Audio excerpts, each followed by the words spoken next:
और चलिए आगे बढ़ते हैं और उत्तराखंड की कुछ खास खबरों पर नजर भी डाल लेते हैं। मसूरी में हादसा हुआ है। आईटीबीपी गेट के पास एक कार पलट गई और कार में सवार 4 लोग थे। पुलिस ने घायलों को फिलहाल अस्पताल पहुंचाया। तस्वीरें आप देख रहे हैं।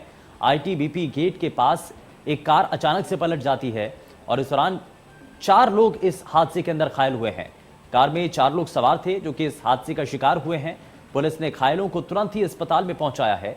ये तस्वीरें भी आप देख रहे हैं। अचानक से कार पलट जाती है। आईटीबीपी गेट के पास यह हादसा होता है जहां पर कार पलट जाती है जिसमें 4 लोग सवार थे, हताहत हुए हैं।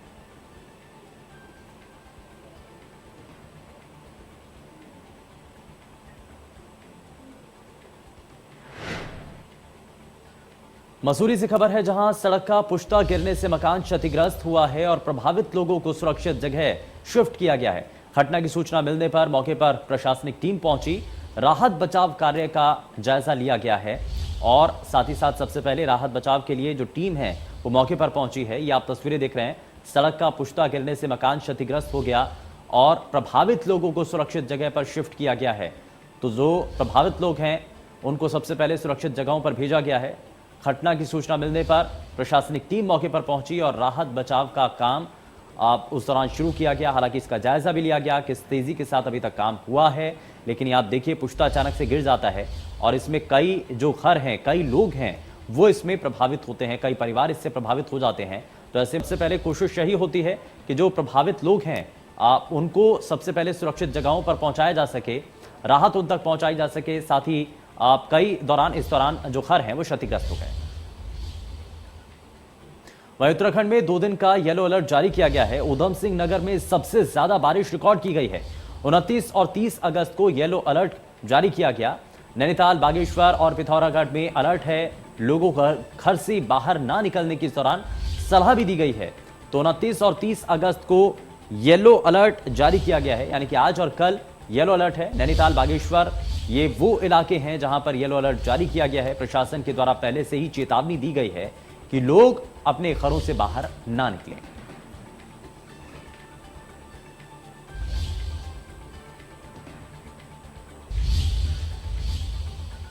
उत्तरकाशी की बेटियां पर्वतारोहण के क्षेत्र में लगातार नया कीर्तिमान हासिल कर रहे हैं और इसी क्रम में उत्तरकाशी की बरसाली गांव की 22 साल की अनामिका बिष्ट ने यूरोप महाद्वीप की सबसे ऊंची चोटी एल्ब्रुस, जिसकी ऊंचाई 5642 मीटर है, उस पर फतेह हासिल की। अनामिका बिष्ट माउंट एल्ब्रुस का आरोहण करने वाली टीम की लीडर थीं और अनामिका के साथ 2 अन्य लोगों ने भी यूरोप की सबसे ऊंची चोटी का आरोहण किया। वहीं अनामिका बिष्ट माउंट एल्ब्रुस का सफल आरोहण करने वाली उत्तरकाशी की पहली महिला पर्वतारोही अनामिका बिष्ट ने इस दौरान बताया कि मंगलवार सुबह 10 बजे यूरोप के समयानुसार उन्होंने अपनी टीम के सदस्य लेफ्टिनेंट कर्नल रोहल और बेंगलुरु की गायत्री के साथ यूरोप की सबसे ऊंची चोटी एल्ब्रुस 5642 मीटर का सफल आरोहण किया है और इस दौरान उन्हें -20 डिग्री का तापमान वहां पर मिला। बिष्ट ने बताया कि इसके बाद वो अपने अर्जेंटीना की सबसे ऊंची चोटी माउंट एकोंगा 6961 मीटर के आरोहण की तैयारी भी अब कर रही हैं।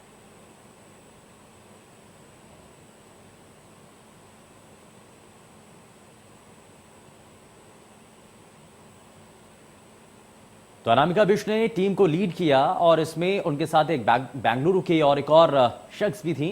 तो जाहिर तौर पर ये उनका जो पूरा सफर रहा, कई चुनौतियां उनके सामने आई और अब आगे की तैयारी भी उन्होंने कर दी है।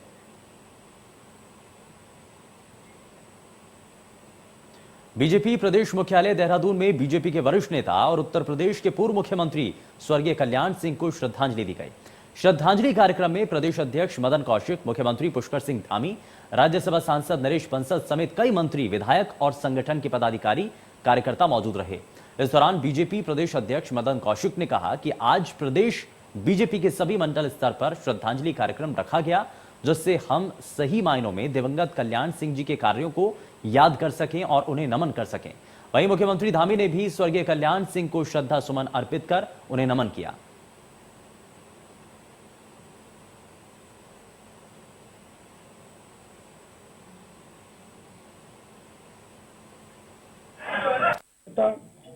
जो आज इस नश्वर संसार को छोड़कर हमारे बीच से गए, उनके प्रति श्रद्धांजलि अर्पित करने के लिए भारतीय जनता पार्टी के प्रदेश मुख्यालय पर श्रद्धांजलि कार्यक्रम आयोजित हुआ।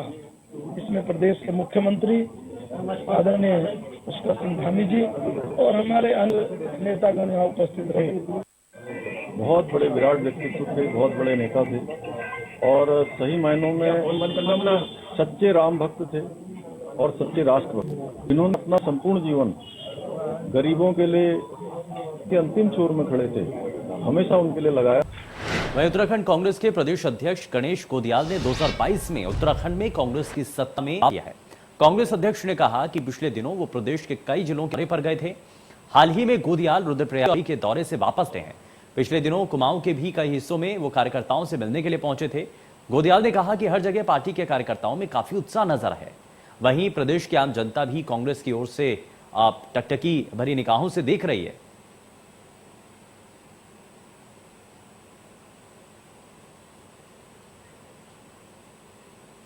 कांग्रेस के तमाम कार्यकर्ताओं को कि तीनों जिलों में जो हमारा दौरा था उसमें अभूतपूर्व प्रतिसाद, बहुत ही जबरदस्त प्रतिसाद कार्यकर्ताओं के द्वारा उनमें देखा गया है।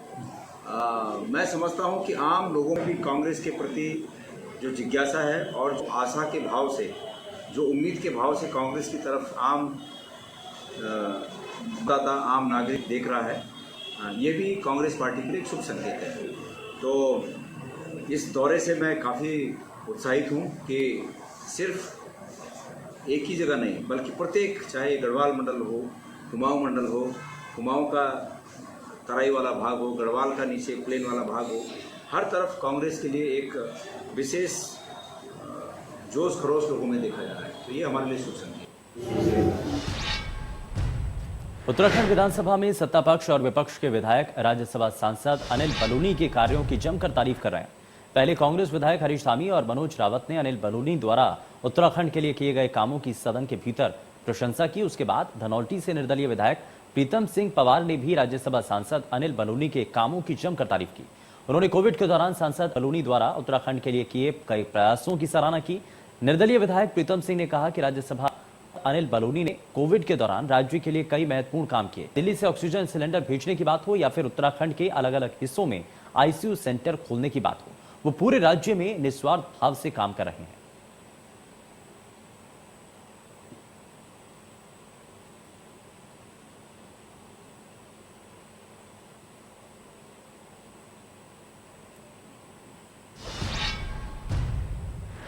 उत्तराखंड में लगातार हो रही बारिश ने आमजन का जीना मुहाल कर दिया है। हालात इस कदर खराब हैं कि जलभराव के चलते नेशनल हाईवे सहित कई सड़कें बंद हो गईं। देहरादून और आसपास के इलाकों में भारी बारिश हो रही है। वहीं वीरवार रात को भारी बारिश के बाद मसूरी और सहस्त्रधारा क्षेत्र में भारी नुकसान हुआ। बारिश और भूस्खलन से देहरादून जिले में 20 से ज्यादा ग्रामीण सड़कें बंद हो गई हैं और इसके चलते हजारों गाड़ियां रास्ते पर फंस गईं। कई ग्रामीण इलाकों का शहर से संपर्क कट गया है। हम आपको उत्तराखंड में अलग अलग जगहों की तस्वीरें दिखा रहे हैं। 6 तस्वीरें आप देख रहे हैं। पहली तस्वीर हरिद्वार की है, जहां बारिश के कारण रास्ते पर जलजमाव हो गया। दूसरी तस्वीर ऋषिकेश की है, यहां भी लगातार बारिश के कारण लोग अपने घरों में कैद होते हुए नजर आए। तीसरी तस्वीर लाल कुआं से है, जहां रेलवे ट्रैक पर पानी भर गया, जिस कारण कई ट्रेनों का आवागमन बाधित किया गया।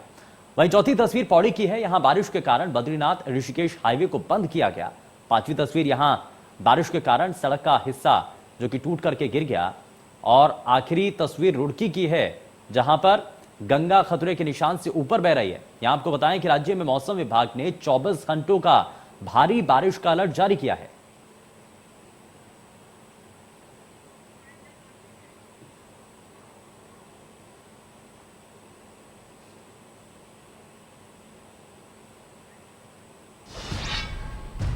देवभूमि लाइव में फिलहाल के लिए बस इतना ही।